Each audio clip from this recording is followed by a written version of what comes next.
안녕하세요. 저는 60대 후반이고 누군가의 시모가 될 뻔했던 아줌마입니다.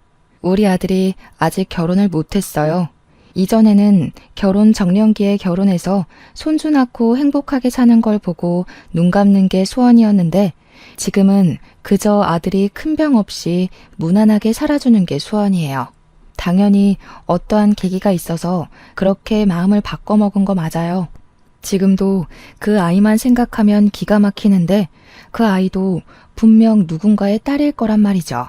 자식 같아서 마치 딸이라도 생긴 것처럼 잘해줬는데 참 세상에 별사람 다 있다는 걸 깨달았어요. 눈치채셨겠지만 오늘 제 예비 며느리에 대해서 얘기를 해보려고 합니다.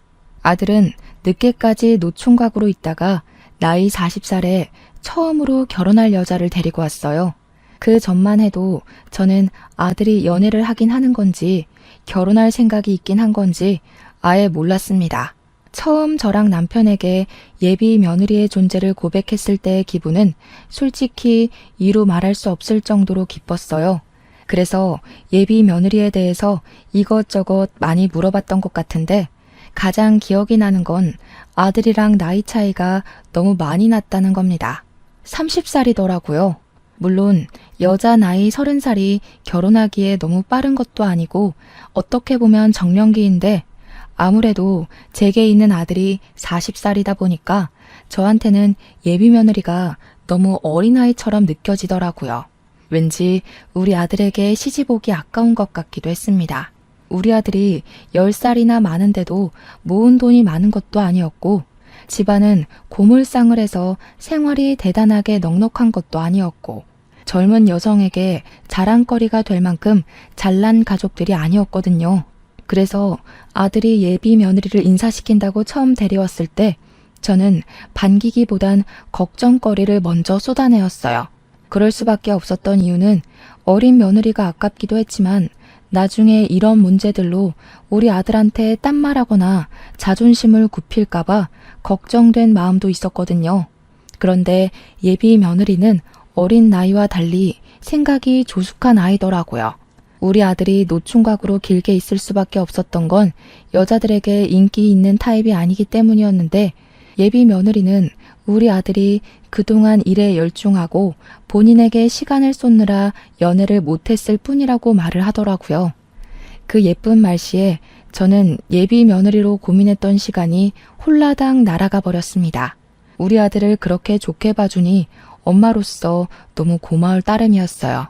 아들이 결혼을 늦게 시작하는 것이 이렇게 착한 아내를 두려고 그랬나 보다 싶은 생각까지 들었습니다. 저는 이왕 결혼을 마음먹었다면 하루빨리 하는 게 좋겠다고 첫인사 때 얘기를 했어요. 상견례 날짜를 빨리 잡자고 했더니 예비 며느리가 내내 웃고만 있다가 처음으로 곤란한 얼굴을 하더라고요. 그러다 하는 말이 자기 부모님이 먼 섬에 있다고 상견례가 어려울 것 같다고 하는 겁니다. 그러니? 그래도 상견례 때 아니면 언제 제대로 인사하고 대화를 해보겠어. 사돈 쪽에서 영 시간이 안 되면 내가 시간 낼 수 있으니 우리 바깥 양반이랑 같이 섬에 가면 돼. 네? 그렇게까지 안 하셔도 되는데 괜히 제가 피해주는 건 아닌가 몰라요. 상황이 여의치 않으면 상견례 안 하는 집안도 덜어 있다고 해서 그럴 생각이었거든요. 그럴 수가 있나. 식구들 사이에 당연히 상견례는 해야지. 하루만 시간 내달라고 해. 우리가 섬에 찾아가겠다고.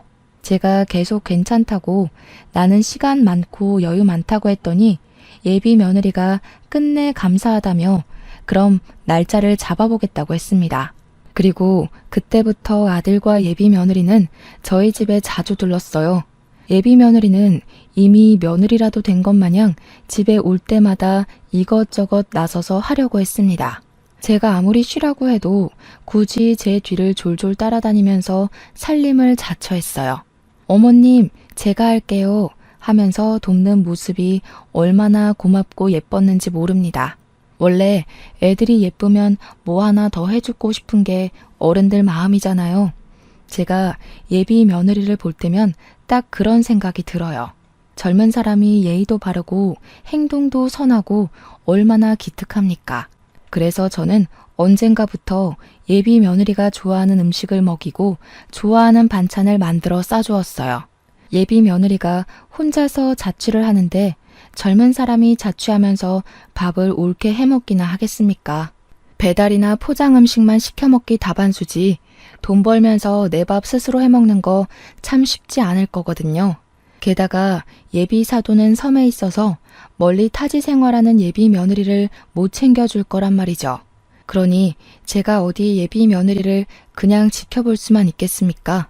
앞으로 우리 식구가 될 아이니 잘 먹이고 잘 지내고 싶어서 저는 꼬박꼬박 반찬을 챙겨줬어요. 그때마다 예비 며느리는 항상 눈물을 흘릴랑 말랑하면서 감사 인사를 해줍니다. 타지 생활하면서 부모님 못 뵌 지 오래됐는데 어머님이 계셔서 정말 좋아요.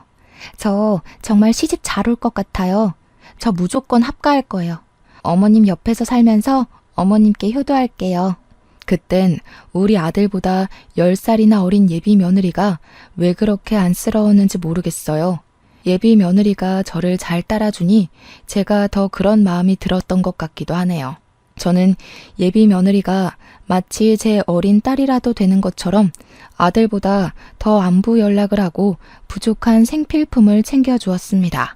예비 며느리는 우리 집에 올 때마다 반찬이 담긴 종이 가방을 하나씩 꼭 쥐고 돌아갔어요. 저는 이미 예비 며느리가 우리 아들과 결혼할 거라 믿어 의심치 않았기 때문에 예비 며느리를 벌써 가족으로 생각하고 있었어요. 그래서 문득 혼자 고군분투하며 살고 있는 며느리 자취집을 가서 직접 챙겨주는 것도 나쁘지 않겠다는 생각이 들었습니다. 혹시 몰라 며느리에게 전화해서 허락을 구했더니 예비 며느리도 그걸 흔쾌히 좋아해 줬어요. 저는 오래간만에 하루 전날 장까지 봐가면서 몸에 좋은 재료들과 요리를 선별해 평소 엄마의 손길 아니면 쉽게 먹지 못할 반찬들로 준비했습니다. 당연히 예비 며느리가 저희 집에서 잘 먹던 반찬들까지 더해서요. 그리고 이왕이면 예쁜 용기에 담아주고 싶어서 한 번도 안 쓰고 다른 곳에 빼놨던 새 용기까지 꺼내서 정성스레 담았어요. 만들고 담기까지 준비 과정만 무려 4시간이 걸렸습니다. 아주 꼭두 새벽부터 일어났었고 마치 자식 소풍 도시락 싸주는 마음으로 성심껏 준비했어요. 그렇게 예비 며느리 집을 방문하는 당일 저는 양손 가득 짐을 들고서 택시를 탔습니다. 자차를 갖고 있는 남편은 볼 일이 있어서 나갔고 버스를 타기엔 짐이 너무 많아서 어쩔 수 없이 요금 좀 나오더라도 택시를 탔어요. 제가 반찬을 꾸준히 줬기 때문에 그것들이 소량 정도 남아있겠지만 아마 거의 다 먹었을 겁니다. 말 그대로 소량으로 줬거든요. 예비 며느리 집 앞에서 차를 내리고 엘리베이터를 타려고 하니 예비 며느리가 마중을 나왔어요. 제가 택시에서 연락을 한번 했었거든요. 마중 안 나와도 된다고 했는데 기어코 나와줬더라고요. 어머님, 짐이 왜 이렇게 많으세요? 세상에, 이걸 다 만드신 거예요? 이렇게까지 안 해주셔도 되는데 저 때문에 너무 고생하시는 거 아니에요? 누구 입에 들어가는 건데 이 정도는 해줘야지. 젊을 때 잘 먹고 몸 챙겨야 늙어서 고생 안 하는 법이야. 아들 없이 저 혼자 며느리를 만나는 건 그날이 처음이었습니다. 그렇게 만나니까 한층 더 가족이 된 것 같고 좋긴 하더라고요. 예비 며느리랑 나란히 짐을 들고서 엘리베이터로 올라탔어요. 예비 며느리 집은 상가 건물에 있었는데 시끌벅적한 아래 상가에 비해 위에 딸린 오피스텔은 젊은 사람들이 살기 좋게 아담하고 깔끔하더라고요. 그런데 그렇게 조그마한 곳도 월세가 비싸서 돈 많이 나간다네요. 얼른 결혼해서 합가를 하던 분가를 하던 내 집인 곳에서 살아야 돈이 안 나가는 법인데 그게 좀 걱정이긴 했습니다. 예비 며느리랑 같이 짐을 들고 주방으로 보이는 곳에다 반찬들을 올려놨어요. 자연스레 제가 반찬들을 정리해 주려고 소매를 걷었더니 예비 며느리가 갑자기 저를 막아서더라고요. 오늘 어머님은 저희 집 손님으로 오셨으니까 일하시는 건 안 돼요. 거실에 가 계시면 제가 다 정리해 놓을게요. 아이고 됐다. 내가 어디 시켜 먹을 사람이 없어서 널 시키겠어? 너 고생하라고 이 많은 반찬 싸운 거 아니야. 실은 냉장고가 엉망이라서 어머님한테 보여드리기 민망해서 그래요. 제가 일 때문에 바빠서 집밥을 밤 늦게 먹다 보니까 정리할 시간이 없어서. 아직 결혼 안 한 여자들이면 다 그렇지 뭘. 요즘이 어디 옛날이랑 같은가? 결혼도 안 한 젊은 사람들 워낙 바빠서 살림하기 버거운 거 누가 모른다고. 정리 못하는 게 당연한 거야. 괜찮다. 예비 며느리가 하도 딸 같은 마음에 제가 정리를 해주고 싶어서 한 고집을 좀 부렸거든요. 근데 예비 며느리도 저한테 좋은 모습만 보여주고 싶다고 그렇게 사정을 하는 겁니다. 할 수 없이 저는 거실에 앉아서 며느리가 준 커피만 마시며 쉬었어요. 그 사이 예비 며느리는 제가 챙겨온 반찬을 허겁지겁 정리하기 시작했습니다. 곧 제 반찬이 너무 맛있어 보인다면서 이걸로 밥 먹고 싶다고 금세 밥까지 하더라고요. 그 모습이 또 귀여워서 저도 주방 일을 도우려고 슬그머니 다가갔으나 예비 며느리가 워낙 주방 근처도 못 오게 다 대접해 주려고 해서 그냥 두 손 두 발 놔버렸어요. 이참에 예비 며느리 집이나 구경해보자 싶어서 아담한 집을 둘러봤습니다. 오피스텔인데도 작은 베란다가 있길래 나가봤는데 그때 바닥에 웬 속옷이 하나 떨어져 있는 걸 발견했어요. 주워보니까 남자 속옷이더라고요. 우리 아들이랑 결혼할 사이니까 당연히 예비 며느리 집에 남자의 흔적이 있을 수 있다고 생각했어요. 아무렇지 않게 속옷을 갠 뒤 예비 며느리에게 이 속옷 어디 놔둬야 되냐고 물어봤어요. 그랬더니 예비 며느리가 식사 자리를 준비하다 말고 뛰어와서는 제 손에 있는 속옷을 확 낚아챘습니다. 창피해하는 것 같았어요. 오빠가 두고 갔나 보네요. 이런 모습 보여서 죄송해요. 어머님 오기 전에 나름 청소를 했는데 실수했어요. 죄송할 것도 많다. 나쁜 짓 한 것도 아니고 결혼할 사이인데 뭐 그러니? 눈치 없이 내가 주운 게 잘못이긴 하네. 제가 농담 섞여 얘기를 했는데 예비 며느리는 그게 더 민망했는지 얼굴이 민망해할 뿐이었습니다. 저는 그렇게 예비 며느리와 사이좋게 식사를 하고 차 한잔한 뒤 돌아갈 준비를 했어요. 가기 전에 예비 며느리에게 혹시 다 먹은 반찬통 있으면 달라고도 했습니다. 아, 반찬통이요. 아직 다 먹질 못했어요. 거의 다 먹어가는데 제가 씻어서 직접 갖다 드릴게요. 그러니? 그럼 괜히 혼자 고생하게 다 들고 오지 말고 우리 아들한테 실려보내라. 오늘 즐거웠어. 다음에 오면 외식하자. 반찬통 챙겨갈 거라고 따로 주머니도 챙겨왔는데 저는 할 수 없이 빈손으로 신발을 신었습니다. 단화를 신고 나와서 그런지 구두 주걱이 필요해서 두리번거리다가 신발장을 열었어요. 그러자마자 위에서부터 우르르 쏟아지는 신발 때문에 깜짝 놀라서 나자빠지고 말았습니다. 예비 며느리 또한 놀라서 황급히 저를 부축해 주었어요. 위험한 물건들이 아니라서 딱히 어디 다친 곳은 없었는데 무슨 신발이 그렇게나 많은 건지 보니까 여자 남자 신발이 뒤죽박죽 섞여 있더라고요. 신발이 뭐가 이렇게 많니? 누가 보면 신발 장사하는 줄 알겠다. 이거 다 너랑 우리 아들 신발이야? 아, 그런 건 아니고 남동생 신발도 같이 있어요. 한 번씩 남동생이 집에 와서 자고 갈 때가 있거든요. 막상 신발 사도 신던 것만 신었더니 이렇게 쌓인 줄도 몰랐네요. 이 좁은 집에 들락거리는 사람이 셋이나 되는 거면 신발이 그렇게나 많을 만도 하다고 생각을 했어요. 신발 많은 게 뭐 별 대수로운 일도 아니니 그러려니 넘어갔던 부분이었죠. 그리곤 배웅을 해주겠다는 예비 며느리의 배려를 거절한다고 엘리베이터 앞에서 사이좋은 실랑이를 벌인 뒤에 겨우 혼자서 1층으로 내려왔습니다. 배웅은 엘리베이터 앞까지 받았으면 됐지 뭐하러 택시 타는 것까지 봐주겠어요. 집 밑에 내려온 저는 홀가분해진 손으로 먼지 둘러쓴 옷을 털어내고 택시를 탈지 버스를 탈지 고민했습니다. 그러다 상가에 파는 김밥이 눈에 들어오더라고요. 남편이 김밥을 좋아하는데 나온 김에 오랜만에 사서 먹어볼까 하는 마음으로 김밥집에 들어갔습니다. 김밥 5줄을 구매하는데 한 30분 걸렸던 것 같아요. 손님도 많았고 배달도 많은 곳이었거든요. 그리 오래 앉아 있다가 김밥 담긴 검은 봉지를 가방에 넣으며 매장을 빠져나왔습니다. 그 순간 예비 며느리가 손에 쓰레기 봉투를 들고서 엘리베이터를 내리는 걸 봤어요. 아는 체 하려고 했는데 예비 며느리가 누구랑 통화를 하면서 뒷문으로 나가길래 바빠 보여서 내버려 뒀습니다.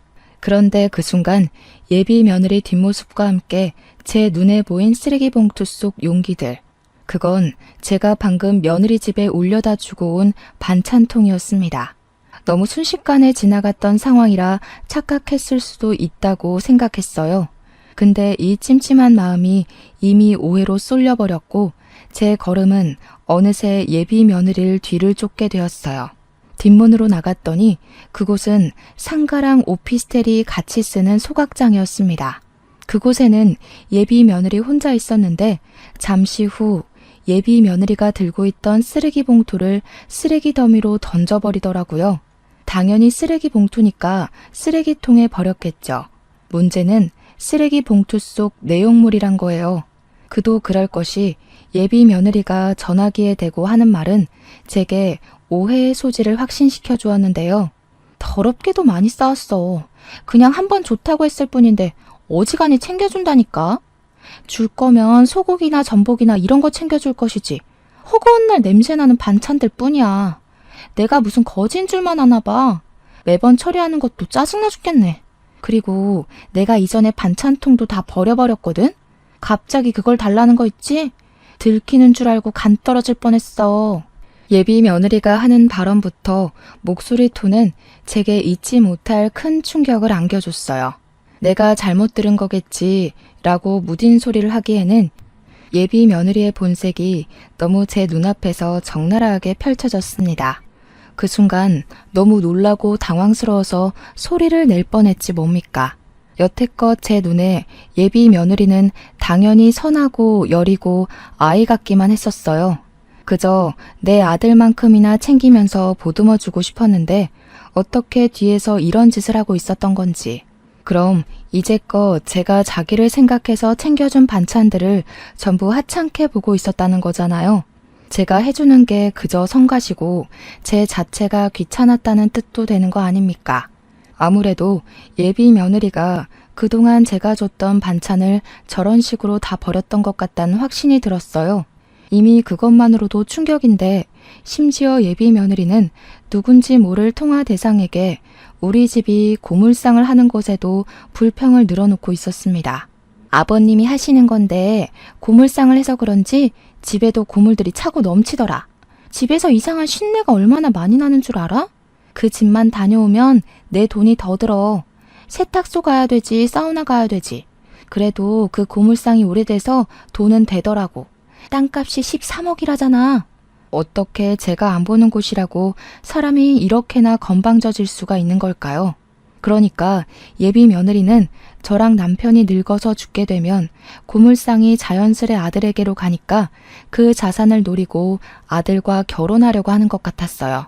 우리 아들이 나이가 좀 있고 순박해 보이니까 일부러 접근을 했나 봅니다. 저는 그런 예비 며느리 모습을 모조리 영상 촬영했고 예비 며느리가 소각장을 빠져나갈 때까지 그 냄새나는 곳에 몸을 숨기고 있었습니다. 예비 며느리가 완전히 소각장을 벗어나자마자 바로 쓰레기통으로 향했어요. 제 옷까지 더럽혀가며 쓰레기통 안으로 상체를 숙였고 예비 며느리가 버렸던 쓰레기 봉투를 주었습니다. 아니길 바라는 것도 이미 늦었다는 걸 알지만 그래도 착각이길 바랐어요. 그런데 이미 쓰레기 봉투를 꺼내자마자 알겠더라고요. 제 반찬통은 봉지에 비춰서 아주 잘 보였고 반찬통 안의 음식물은 걸러지지도 않고 그대로 담겨 있었습니다. 몰랐던 며느리 실체를 정확하게 알게 되자 아주 기가 막혔어요. 다리에 힘이 풀려서 그 더러운 곳에 그대로 주저앉아 버렸습니다. 아직도 제가 그날 김밥을 사지 않고 귀가를 했다면 이 사실을 몰랐을 거란 생각에 소름이 끼쳐요. 증거도 잡았고 상황도 파악이 되었으니 바로 예비 며느리 집에 올라가 멱살 잡고 따질 수도 있었으나 일단 저는 그렇게 하지 못했어요. 너무 갑작스러운 충격이라서 우선은 속히 귀가를 하였습니다. 집에 온 저는 이 사실을 남편과 아들에게 말하지 못했어요. 남편과 아들이 당연히 상처를 받겠지만 우리 가족이 상처받는 것보다 더 걱정되었던 건 제가 괜히 어중간하게 이 사실을 들췄다가 불려우 같은 예비 며느리가 홀랑 빠져나갈까 싶어서였어요. 예비 며느리에게 쥐구멍마저 없도록 확실하게 그 실체를 까발리고 싶었고 우리 가족에게 감히 사기를 치려 했던 예비 며느리를 크게 혼쭐 내고 싶었습니다. 그래서 일단 아들을 불러다가 상견례는 왜 자꾸 미뤄지냐고 그것만 물어봤어요. 장모님 몸이 안 좋으셔서 지금 병원에 계신다네? 일하다가 다리를 좀 다치셨나 봐. 그래? 섬에는 병원이 없으니 밖으로 나오셨겠구나. 어느 병원이니? 엄마가 시간 되면 병문안 한번 가볼까 하는데. 그런 거 불편해 하신다더라.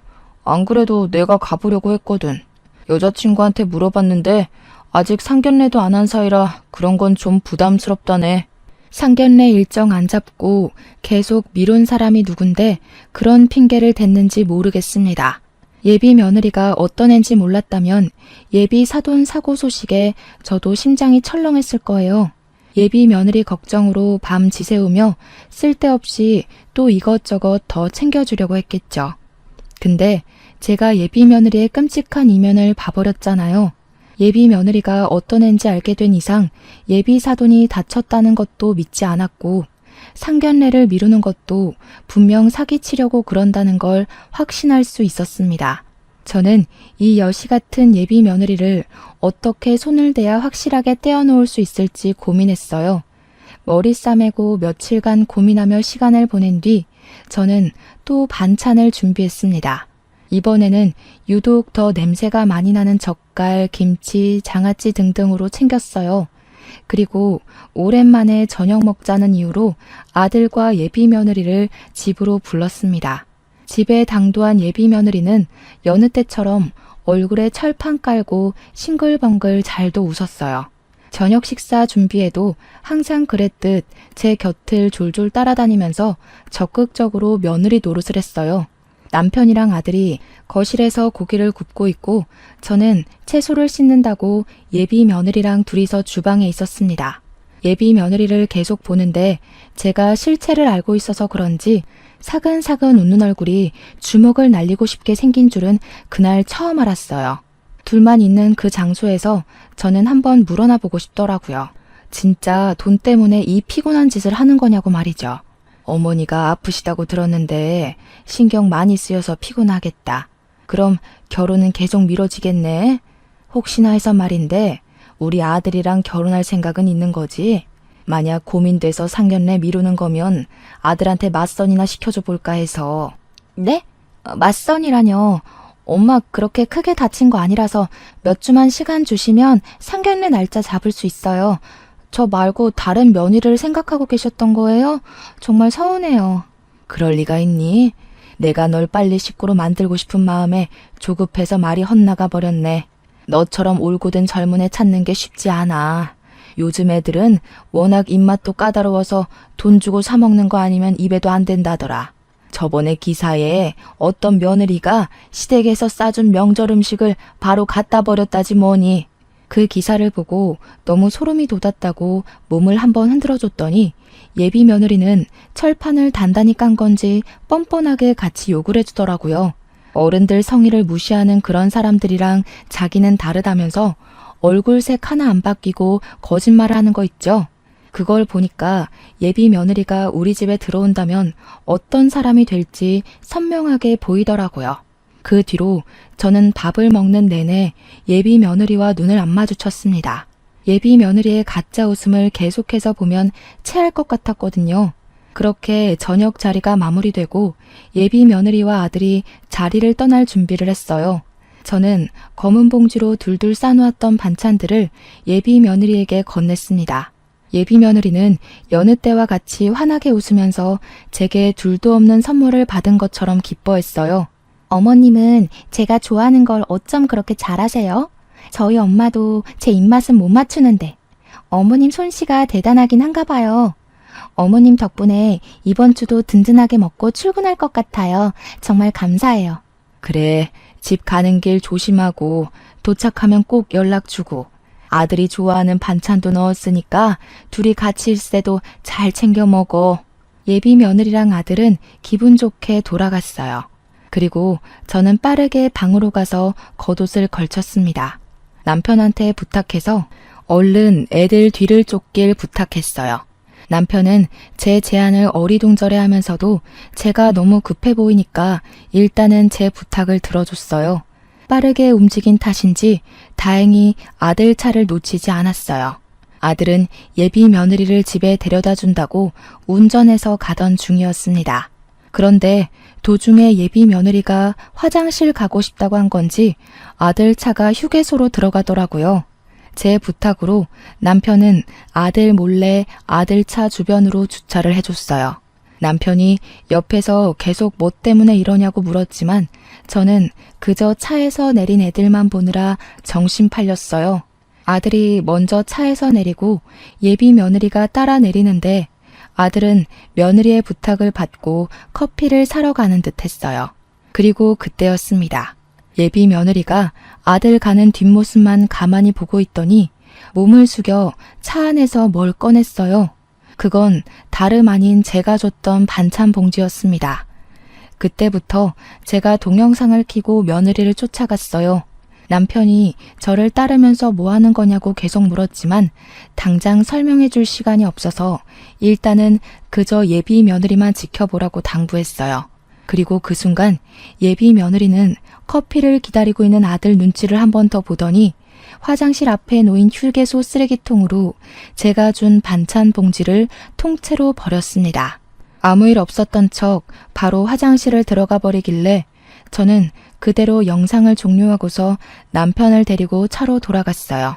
남편도 예비 며느리가 손에 쥐고 있는 게 제가 준 반찬이라는 걸 알아서 자기가 본 게 무엇인지 많이 혼란스러워했습니다. 남편 또한 예비 며느리를 좋게 보고 있어서 아들 결혼할 때 집 한 채 해주려고 했었거든요. 공동 명의로 말이죠. 놀란 채로 제게 되묻고 있는 남편에게 저는 그제야 설명을 해주었어요. 이 불려우 같은 게 우릴 속였더라고. 여태까지 내가 줬던 음식을 저런 식으로 다 버린 거 있지? 처음에 보고 얼마나 놀랐는지 모른다니까. 하도 기가 막혀서 생각도 안 나려고 하네. 남편은 당연히 제 말을 쉽게 믿지 못했어요. 아까 예비 며느리의 행실을 두 눈으로 보긴 했지만 그래도 그동안 쌓인 예비 며느리의 좋은 이미지가 너무 많아서 선뜻 함부로 판단할 수 없는 것 같은 눈치였습니다.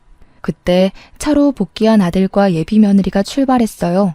남편도 뭘 더 확인해 보고 싶은 건지 다시 아들 차를 뒤쫓으려고 시동을 걸었어요. 저는 그런 남편을 저지시키며 더 이상 따라가지 않아도 된다고 말했습니다. 도대체 방금 그게 뭐야? 애가 왜 당신이 준 음식을 버려? 안 되겠어. 가서 물어보든가 따져보든가 해야 될 것 같아. 남편이 왜 안 따라가냐고 수상한 행적을 봤으면 더 확실하게 캐내야 되는 거 아니냐고 조급하게 물었습니다. 저는 별다른 답은 안 하고 지난날 예비 며느리 집 갔다가 예비 며느리가 통화하던 영상을 남편에게 들려줬어요. 남편은 예비 며느리의 많고 많은 망언들 중 고물상 땅덩어리를 어떻게 하려고 접근했다는 것에 가장 크게 반응을 했습니다. 예비 며느리의 괘씸함을 알고는 용서할 수 없다면서 노발대발했어요. 그런 남편을 진정시키면서 저는 남편에게 애들 뒤를 쫓았던 진짜 이유를 말해줬어요. 남편과 저는 그렇게 한 1시간 정도 더 그 휴게소에서 시간을 보낸 뒤에 며느리에게 전화를 걸었습니다. 며느리가 저를 반기면서 잘 도착했다고 말하더라고요. 어머님, 늘 감사해요. 안 그래도 집 가는 길에 엄마한테 연락해서 상견례 다시 여쭤봤는데 이번 달 말에 괜찮다고 하시네요. 시간이 너무 늦은 것 같아서 내일 말씀드리려고 했는데 어머님이랑 저랑 텔레파시 통했나 봐요. 번거로우시겠지만 저희랑 같이 지방에 내려가시는 거 어떠세요? 나야 뭐 다 괜찮지. 요즘 엄마 일 때문인지 안색이 많이 안 좋아 보였는데 다행히 사돈께서 쾌차 중이신가 보구나. 직장 일에다 결혼 준비에다 부모님 건강 문제까지 네가 지금 제일 많이 힘들겠다. 이제 결혼식도 얼마 안 남았는데 갈수록 몸이 더 힘들지? 어머님이 챙겨주셔서 사실 힘든 거 잘 모르겠어요. 마치 부모님이 서울에도 있는 느낌이라고 해야 되나? 어머님 덕분에 늘 마음이 든든한걸요. 걱정 마세요. 내 자식이나 다름없는데 걱정이 안 될 수가 있겠니? 그래서 말인데 내가 한약이라도 한 재 지어 먹으라고 아까 그 반찬 담은 봉지 안에 500만 원 같이 넣어놨다. 아들한텐 비밀이니까 혼자 약 좀 해먹어. 순간 수화기 너머로 예비 며느리의 당황스러운 숨소리가 들렸습니다.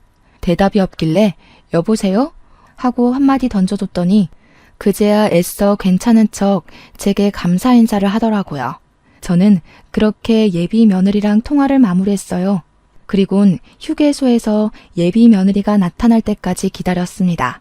우리 집 자산 때문에 아들한테 접근한 거짓 연인이 분명 그 500만 원 돈에 정신을 놓아서 휴게소로 날아올 거라 생각했거든요. 아니나 다를까 40분쯤 더 지나갈 때였나? 한산한 분위기와는 어울리지 않게 빨리 들어온 차 한 대가 아무데나 급정거되었어요. 설마 했는데 주차도 안 된 그 차 조수석에서 예비 며느리가 튀어나오더라고요. 그리곤 다짜고짜 쓰레기통으로 뛰어가 뒤지기 시작했습니다. 저랑 남편은 우리 아들 차가 아니라서 단번에 알아보지 못했어요. 차를 뒤늦게 주차한 사람은 아들이 아니라 처음 보는 남자였는데 예비 며느리와 또래로 정도로 보였습니다. 그 젊은 총각도 뒤늦게 차에서 내리더니 예비 며느리 곁으로 뛰어가 같이 쓰레기통을 뒤지더군요. 저랑 남편 또한 차를 두고 몰래 그들에게 다가갔어요. 예비 며느리가 나타날 때까지 기다리면서 우리는 이미 마음을 굳혔기 때문에 예비 며느리의 유치한 연기에 속을 자비 따윈 버린 지 오래였습니다. 가까이 다가갔더니 다시 들어도 충격적인 예비 며느리의 목소리를 들을 수 있었어요. 그 할망구는 무슨 이런 검은 봉지에 돈을 숨겨서 보낸대? 고물상을 해서 그런가 집에 고물밖에 없나 보지? 돈 봉투 살 돈도 없나 보네. 아 근데 진짜 500만 원 있는 거 맞아? 결혼도 안 한 며느리한테 어떻게 그리 큰 돈을 줘? 그 할망구 지금 나한테 정말 정신 나가 있어서 진짜 그만한 돈 줄 수 있는 사람이야. 아 근데 어떡해. 벌써 쓰레기 갈아치웠나 봐. 다른 쓰레기통이랑 착각했나? 예비 며느리가 모든 쓰레기를 뒤적거려도 자신이 버린 봉지는 없자 절망했습니다. 그러자 행색 거지 같은 젊은 총각이 달래주면서 예비 며느리를 안아주는데 둘이 같이 있는 폼이 남매는 아닌 듯 했어요. 그래서 그 두 사람의 보기 불편한 사진을 여러 장 찍었어요. 당연히 일부러 쳐다보라고 한 짓이었어요. 안 그래도 셔터 소리 때문에 두 사람이 이쪽을 돌아보더라고요. 예비 며느리가 저를 보자마자 두 눈이 동그래졌는데 그때 젊은 총각이 기세 좋게 나서면서 저더러 뭐 하는 거냐고 언성을 높이는 겁니다. 저는 그런 총각을 무시하고 며느리한테 다가가서 검은 봉지를 내밀었어요. 그리곤 혹시 이 물건을 찾냐고 물어봤죠. 그러자 예비 며느리는 이미 사색이 되어 있었고 총각은 그제야 며느리가 말했던 예비 시모가 저라는 걸 눈치챈 듯 했습니다.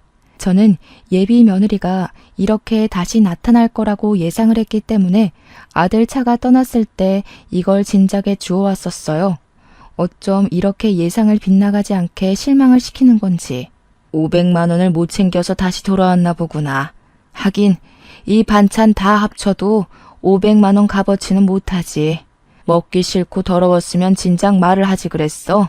괜히 아까운 반찬값만 날렸네. 어머님, 여긴 어떻게 오셨어요? 그러니까 이게 어떻게 된 거냐면 변명할 필요 없다. 이미 네가 어떤 앤지 알아버려서 괜히 감정 낭비해봤자 서로 입 아프고 귀 아파. 그렇다고 그냥 돌아가기엔 내가 여기서 널 계속 지켜보고 기다렸던 값은 받아야지 않겠니? 그 냄새 나는 반찬도 그냥 쓰레기통에 버리기 얼마나 아까운 요리인데. 저는 그 자리에서 검은 봉지를 풀었습니다. 반찬 뚜껑을 하나씩 다 열면서 500만 원을 찾는 척하며 들고 일어났어요. 예비 며느리에게 주려고 만든 반찬이니 예비 며느리 머리 위로 고스란히 부어주었습니다. 뭐 하시는 거예요? 대체 왜 이러시는 건데요? 그래요. 실수 좀 했어요. 다른 거 버리려고 했는데 착각해서 그걸 버린 거라고요. 제 상황 묻지도 않고 이러시면 안 되죠. 여기서 내가 네 입장을 더 이해해야 된다는 거니? 내가 좋은 마음으로 갖다 바친 것들은 입도 안 대고 내다 버린 거 모를 줄 알아? 500만 원 있다는 것도 뻥이다. 네가 돈에 미쳐서 그거 찾으러 올 것 같길래 미끼 좀 던져본 거야. 이렇게 덥석 문 물고기를 보고도 내가 오해했다고 우길래? 예비 며느리는 자신이 숨겨온 실체를 들켰단 걸 눈치챘어요. 13억 땅덩어리는 다 잡은 셈이었는데 놓치게 된 것에 대한 아쉬움과 분노가 한 얼굴에 공존하고 있었습니다. 그러니까 지금 이악 물고 화를 참는 거예요. 이 와중에도 자기가 상황을 잘 해결할 수 있다고 보나 봐요. 이미 결혼이 물 건너갔다는 건 지나가는 개도 알만한 사실이었는데 여전히 희망을 놓지 않고 있길래 제가 더 신경을 박박 긁어줬습니다. 재벌집 딸내미라도 되면 모를까? 네가 뭔데 우리 집 고물상 하는 걸로 네 창피하다는 듯 얘기하니? 우리가 고물상 한다니까 우습게 보였어? 네가 사기치면 멍청하게 당해줄 것 같았니? 하긴 우리 아들이 잘해주니까 만만했겠지. 그래서 나도 500만 원으로 사기쳐본 거야. 당하니까 기분이 어때? 역시 조금만 더 긁어줘도 예비 며느리의 인내가 바닥을 쳐버렸네요. 예비 며느리는 더 이상 제게 참지 않고 그때 그 쓰레기 소각장에서 봤던 싹수 없는 면모를 바로 드러내 주었습니다. 이 아줌마 진짜 웃기네. 나이를 똥구멍으로 쳐드셨나. 딸 같은 애한테 악바리처럼 대드는 거 진짜 꼴사나워요. 고작 한다는 게 음식 갖고 장난치는 거라니. 이러니까 아줌마 아들이 등신처럼 여자 보는 눈 없어서 사기당하는 겁니다. 어린애 이겨먹으려고 용쓸 기운 있으면 아들이나 제대로 관리하세요.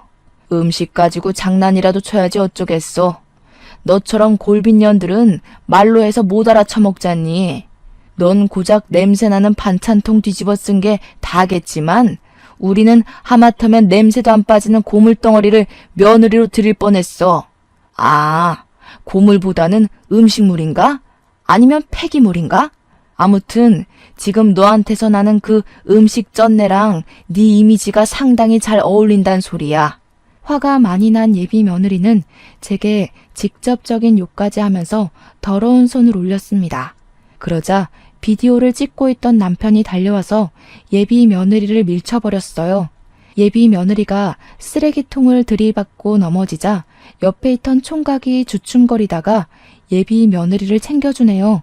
건방진 놈 같으니라고 사기친 게 뭐 자랑이라고 곱비 풀린 망아지 새끼 마냥 나불거리는 거냐? 이만큼이나 어른을 놀려먹었으면 됐지 뭐가 억울하다고 어른한테 손까지 올려? 아버님까지 왜 이러세요? 지금 이거 누가 봐도 상해죄예요. 저 이 꼴 만든 거 정신적 손해배상 신고도 할 거예요. 위자료 털리고 싶지 않으면 당장 저한테 사과하세요. 그럼 서로 쌍방 잘못했다 치고 오빠랑 결혼해 줄 테니까. 위자료 같은 소리 하네. 말 잘했다. 안 그래도 내가 가진 증거가 좀 있어서 이참에 고소해 볼까 해. 안 그래도 빈주머니 우리한테까지 돈 털리기 전에 얼른 세탁소 가고 사우나 가서 냄새나 빼. 근데 지금 이건 바람이니? 아니면 사기 결혼하려고 한 거니? 총각은 괜히 자기한테 불똥 튀어서 돈이라도 뱉어내야 될까봐 바로 예비 며느리에게서 손을 뗐어요. 예비 며느리를 모른 체 하면서 그냥 동네 친구라고 변명을 하더군요. 그랬더니 안 그래도 열이 나 있던 예비 며느리가 총각을 째려보면서 쌍욕을 했는데 고맙게도 그 과정에서 이 둘 사이가 이미 결혼을 한 사이라는 걸 알게 되었어요. 다행히 남편이 비디오 촬영을 끄지 않고 바닥에 폰을 떨구기만 했더라고요. 그래서 본의 아니게 사기 결혼 죄명도 씌울 수 있게 되었어요. 그곳에 그 둘을 내버려 두고 저랑 남편은 그대로 휴게소를 벗어났습니다.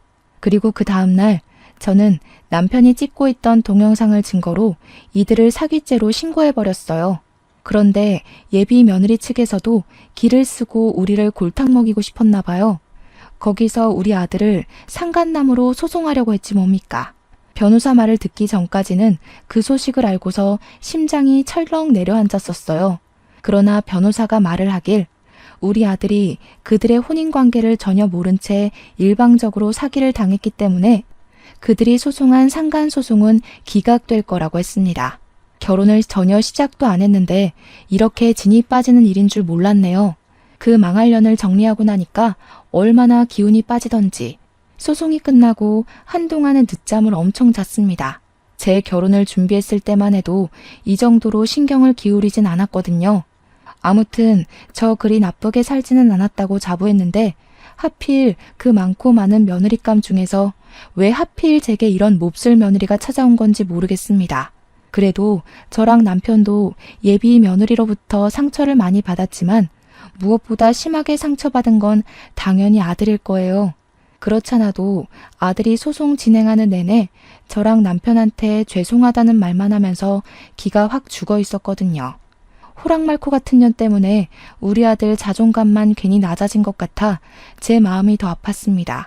하필 또 아들한테는 첫 여자였다네요. 첫 여자로 인해서 우리 아들이 씻을 수 없는 상처를 받았기에 제가 그들을 더 강하게 벌하지 않았나 싶습니다. 사실 그들이 소송에 질 것 같으니까 뒤늦게야 잘못했다고 무릎을 꿇더라고요. 두 손 두 발 나만하지 않게 싹싹 빌었는데 그 와중에 예비 며느리가 무릎으로 기어가 우리 아들의 다리를 붙들고 애원을 하는 겁니다. 그걸 제가 발로 차버렸어요.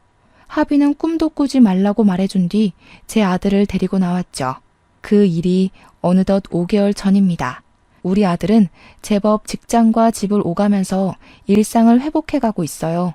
겉으로는 괜찮아 보이고 또 괜찮다고 말도 하는데 그게 진짠지 아닌지는 아직 모르겠습니다.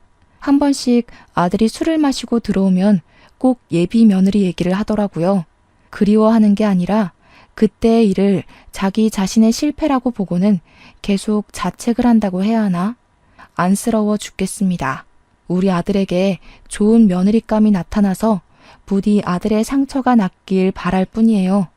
물론 아들이 결혼 안 하고 혼자 산다고 하더라도 저는 상관없습니다.